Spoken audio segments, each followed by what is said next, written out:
Going on, Jerome's. This season, Aaron Jones has found the fountain of youth since coming over to the right side of the river. Oh, maybe the fountain of youth is bathing himself in the waters of Lake Minnetonka. Don't know. But the pride of UTEP, formerly Texas Western, out in the West Texas town of El Paso, I fell in love with a running back who's suddenly doing some really good things. Also, there's been some ups, there's been some downs, there's been some fumbles at the 1 yard line.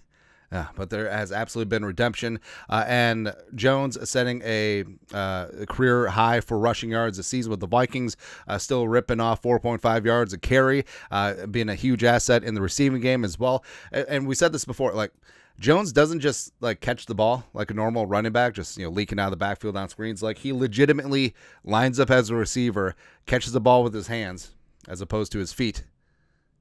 Yeah, but no, Aaron Jones is a better wide receiver than most wide receivers in the National Football League, and that's certainly saying something. And Jones has been a huge part of the Vikings offense, although even though he's clearly been running back one this season, if it does feel like Kevin O'Connell has tempered his work just a smidge, smartly, because you want to keep Aaron Jones healthy and fresh for this part of the season, and I think it's time.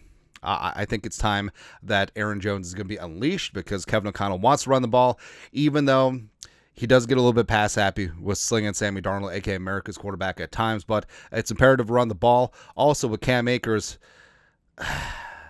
potentially being hampered with the illness, his availability is up in the air. I love Cam Akers too, but if Cam misses, it's going to be Aaron Jones' ship on Monday night, and you can't hold back now, right? This is why you sort of had to govern on Aaron Jones all season. You want him fresh for this time of year because, remember, this is the case that we made when the Vikings signed Aaron Jones. And yes, we did Photoshop out the logo of the other team.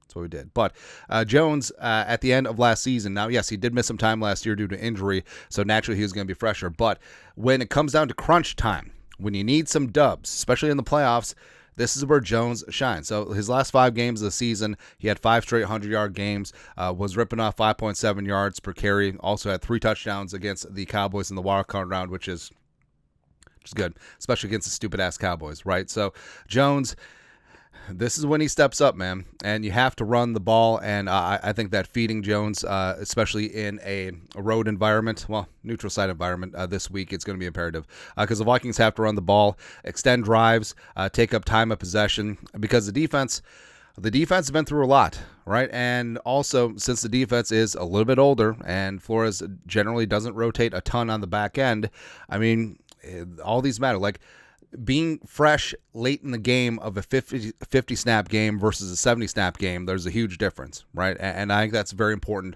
for the way that the Vikings want to play wide open defense going forward. Also, calming Darnold down. And I think the Vikings did get away from the run a little bit too early and often against the Lions, but you have to do that to keep Darnold focused, keep him in the game, because when it came down to it, and it was just pass, especially in the red zone, it was issues there.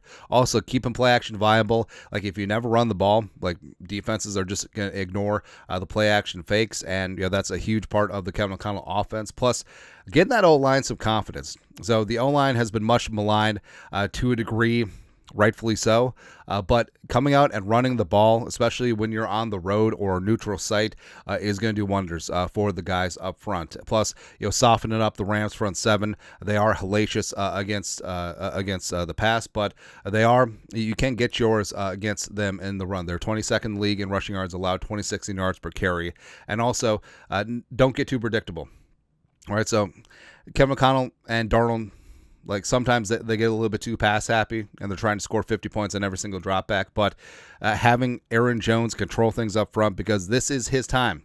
This is Aaron Jones' time to shine. So he should get 20, 25 touches in the game Monday night against the Rams, as well as every single game going forward until the Vikings hoist that drum party. One time. So again, Jones has been fantastic this year, knocking on all the wood. Hang on to the damn ball, especially around the 1 yard line.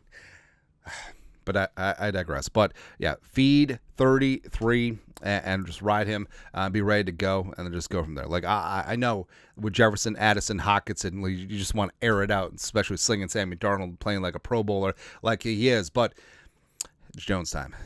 Absolutely Jones time. Hitch your wagon to 33 and let him carry you through the playoffs. So there you go. Anyways, your thoughts are thoughts. Aaron takeover time. It is. It is, man. Let us know your thoughts, our thoughts, comment section. You guys know what to do. Skull production value.